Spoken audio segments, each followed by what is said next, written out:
dkdynamite for a huge video here for you guys talking about the future of Black Ops 7 Zombies, all new maps, plus a bunch of other surprises. Definitely stay tuned. Now real quick, just wanted to mention a new message of the day inside of Black Ops 6 because something actually got mentioned for Zombies that's related to Season 6, and we all know that we've been waiting several weeks now for any sign of marketing for the final season, which I don't believe is going to be shared until maybe some point this week. October the 9th, this upcoming Thursday, is allegedly the beginning of the final season for BO6, yet there's been no mention of it anywhere online. Obviously, we have the in-game Battle Pass timer, which, unless it gets extended, does suggest that Season 6 will start right when the beta concludes. But it does mention the Monster Gobblegum pack, which of course will be rewarded to any player out there that pre-orders Black Ops 7 and logs in before the end of the beta itself. But it does mention that the pack does exclude any Gobblegums releasing inside of Season 6. So that's a really odd statement because that could suggest we are going to get new Gobblegums to close out the BO6 lifecycle. We just won't see them day one in Black Ops 7 for whatever reason, which has me thinking a couple of things. First off, that's strange considering Season 5 didn't add any new Gobblegums, even though we got the release of DLC for The Reckoning, while on top of that, it looks like from the Black Ops 7 Zombies beta, every Gobblegum that we saw in BO6 is there in the menu, on top of the other new gums that you can already start using right now as a bit of a trial. But just to remind you, none of the new Gobblegums that you can use right now in the beta will be saved for the full launch of the game, so make sure you guys burn through them. Now, I was also thinking that it could be strange if new Gobblegums get added to Black Ops 6, then you have to wait a couple of seasons or something before they get reintroduced into Black Ops 7 for whatever reason. Now, earlier today, Call of Duty released another episode of the COD Pod. It was a very special episode since they actually had voice actor Nolan North, who's been doing Richtofen and other various Call of Duty characters like Brutus, the Monkey Bomb, and Ted himself for many years now. It was really cool seeing him sit down with Call of Duty, which I don't believe he's done since, the Tagged or Toten finale when they did an interview with the original cast. But it was revealed that the Ted animatronic we saw at COD Next was actually voiced by Nolan North. He had glasses and a microphone about 60 or 70 feet away and was responding to all of us and even doing some of the movements for Ted where he would spin around, where his eyes would turn red. We had no idea it was him all this time, and on top of that, it looks like Ted took over the Call of Duty Twitch channel just earlier today to give out a bunch of free beta codes. I'd expect they'll probably give away a bunch more beta codes over the course of this weekend since the early access window doesn't end until October the 5th. Still, I do plan on going live for the duration of the beta and giving out as many more codes as I can get my hands on. Now, something I'm going to make a separate video about soon is that I was given the opportunity to do a little cameo on the new COD Pod and ask Trey a couple of questions, which actually revealed some future content. So make sure you guys stick around for that one because that's certainly worth its own video. Now, another strange discovery was made just this afternoon when a brand new Call of Duty short that was uploaded actually contained a shot of an Uber Klaus in Ashes of the Damned. At least that's what we think we saw, because when they were near the Janus Tower's reception area, they showed a couple of seconds of the elite enemy from The Reckoning, which would actually make sense if maybe he could spawn in just that point of interest, but that obviously raises concerns about reused enemy types since we all discovered today the Doppelgas can actually spawn in high rounds of Black Ops 7 Zombies, which is something that hopefully we don't see as a reoccurring theme for all future DLC maps since we saw quite a few reused enemies throughout the entirety of the Black Ops 6 lifecycle. But if they want to do something that I thought Revelations was going to do back in BO3, where each different POI on the map would spawn specific enemy types that were originally from those sections, I'm open to it, but let's see how the balancing goes, especially going into some of the higher rounds. Speaking of the Janus Towers though, it does look like if you go into the training course of the Black Ops 7 beta, you can actually use the jump pad at the farm, which will take you to the Janus Towers reception area. This is not a glitch, not an exploit. It's something that's available to you in the training course, which I'm sure is going to end up getting patched out within the next 24 hours. But I guess that gives everybody a little opportunity to actually explore the spawn room of what is going to be the Transit remake coming out on November the 14th.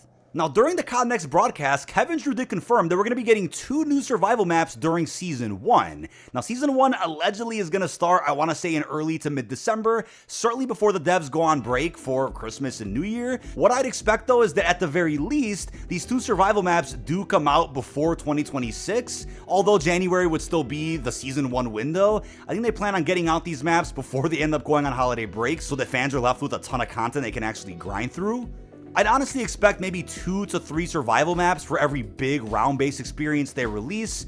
I mean, Black Ops 2 didn't really do too many survival maps after Green Run. They of course did Grief in Turn for the Buried Bureau. They didn't do anything for Die Rise, and Mob of the Dead just got Cell Block Grief, whereas Origins didn't get any cutoff pieces at all. Now, the Ashes of the Dam demo I got to play at next was missing 2 major points of interest, which already got revealed in the initial trailer for Black Ops 7 Zombies. That's Exit 115, the diner, and also the Cosmodrome, which seems to be a reimagining of Launch from multiplayer, or maybe a tad bit of Ascension. Could just be completely redesigned altogether, but those are 2 points of interest they didn't let us play. I mean, there's totally a possibility that those end up being the points of interest we see for the 2 other survival maps that'll release later. They just don't want us to get burnt out on those sections yet, so that they feel like some fresh content is being saved for Season 1. I'd also highly doubt that Farm ends up being the only survival map that they pull from Ashes of the Damned, even though there's a slight possibility that one of these survival maps could be for DLC 1, cut off from that map, while the other map is still cut off from the Transit remake.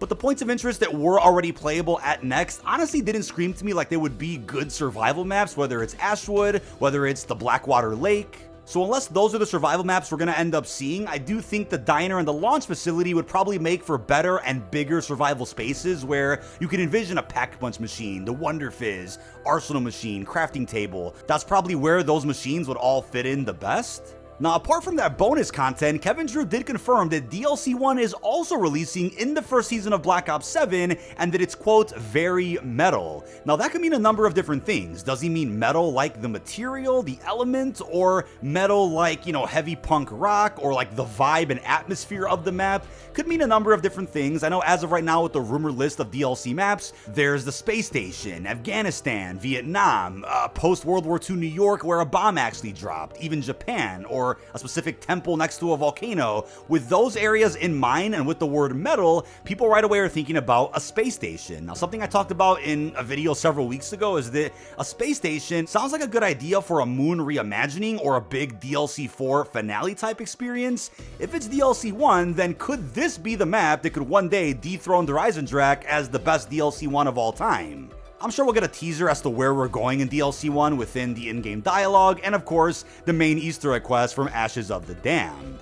But if this is DLC 1, then this could be the map that sets a bunch of other events in motion to where we then learn we have to go collect the other souls for our characters. I mean, it looks like Requiem and the original characters got their souls stolen by the Warden himself, so I wonder how long it'll take to get them all back. Could this be a bit of a reverse of what we saw back in Black Ops 3, where we had to go collect the souls of Ultimates in every map, whereas in this case we have to go retrieve them because they were stolen? DLC 1 could be a map that sets a lot of events in motion where we then figure out that, hey, we have to go and recollect the souls of our original characters, kind of like a reverse of Black Ops 3, where instead of stealing them because we needed them for a purpose, we're trying to retrieve them to put them back into the characters they belong to. I'd also hope that because this map is coming out in Season 1, that just means that they're pretty ahead of development and are able to do that once again, which could also set up the possibility of getting one Zombies map for every season apart from one.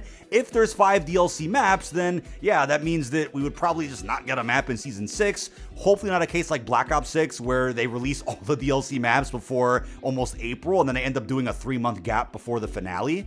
Now, hey, if this is what we could expect for every season of BO7, where you're getting one new DLC round-based map and then 2 mini survival maps cut from either that map or a previous one, let alone events, battle passes, LTMs, hopefully other great quality of life, then I think the Black Ops 7 life cycle is going to be infinitely better than what we got in BO6, even though we did get some pretty frequent round-based drops for the first half of BO6's life cycle. It's just a little unclear, as I said, if the 3 maps that Kevin's referring to are all before 2026, because Season 1 will of course stretch into the month of January.